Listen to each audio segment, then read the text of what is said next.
I think about my life and I think about adversity and I think about opposition, but for the most part of my life, I've been on this quest to figure out how can I work hard for something and my performance is not based upon the outcome. I am the one who knocks. How can I work and my effort and my motivation and my drive is not based upon what the product will be, but more so based upon me taking pride in what I do. And so I came up with this thing called process over product, and I firmly believe the process saved my life.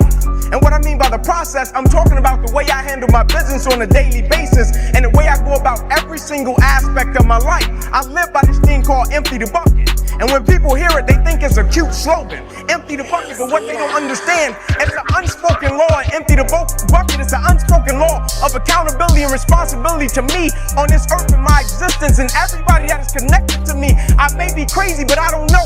I just believe that I'm supposed to give everybody that is connected to me the best version of me. I just believe I deserve to give my wife and my children the best version of me. I just believe the people that I'm of service to on this earth, I deserve to give them the best version of me. You see, the thing about chasing a product, and what the product is money. The product is a house, the product is a car. The thing about chasing a product, the product can always change. And if your performance is always based upon the product, what happens when the products change and you don't take pride in what you do? But the thing about loving the process, everybody wants the prize, but nobody loves the process. Everybody wants to be a champion, but nobody's willing to put in the work that it takes to be a champion. Everybody wants to hold up the trophy and say, man, I did it, but nobody's willing to put in the work that it takes to do it. I love the process. I love the thought of working for what I want. And I firmly believe you're never supposed to wish for it more than you're willing to work for it. Your expectations never supposed to exceed your effort. But a lot of people, they wish, and they're not willing to work.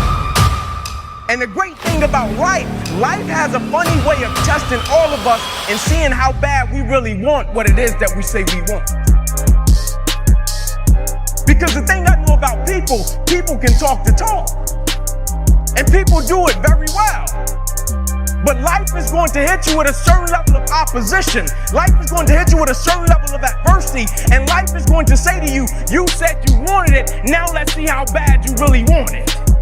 But the great thing about it, if you love the process, when opposition and adversity hits, you will have a way of embracing it and using it, not only for yourself, but you will use it to make everybody that's connected to you stronger, because your vision has to be larger than yourself. If everything that you do is just about you and for your personal gain, something's gonna come up against you that's gonna be a lot tougher than you. And if it's just about you, the moment you hit it, you're gonna quit and give up every time.